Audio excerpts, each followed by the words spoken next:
Teacher ගෙදර වැඩ බලන්නේ නැද්ද? අනේ ටීචර් ඔයාගේ බබා හරි ෂෝක් අනේ කොණ්ඩේ හරි කියුට්.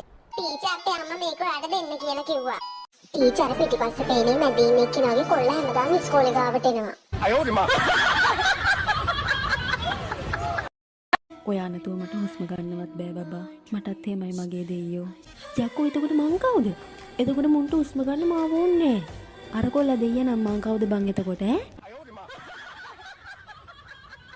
අනේ ගොඩක් කාලෙකින් එන්න බැරි වුණානේ. කොහෙද ඉතින් හරියට වැඩ? මේ දවස්වල අතේ සතේ නෑ අනේ මාත් හොඳටම හිර වෙලා ඉන්නේ. හොඳ වෙලාවට සල්ලි ටික හංගලාවේ. දැන් ඉතින් ඔය ළමයාට මේ බඳින්නේම අදහසක් නැද්ද? ඉන්න ඉතින් වයසත් යනවනේ නේද? මොකක් හරි බැලුවා නම් හරි මෙයාට දැන්. අපි යකෝ බලගෙන් කාලේ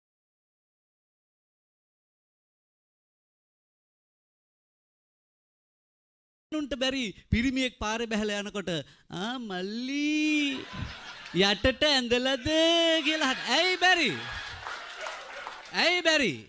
ඇයි ගෑණියෙකුට බැරි පිරිමියෙක් රාට තනි පංකල මේ පාරේ යනකොට කාර් එක පොඩ්ඩක් ස්ලෝ කරලා ෂටර් එක පහත් කරලා ගාන කීයද? ඇයි ගෑනුන්ට බැරි?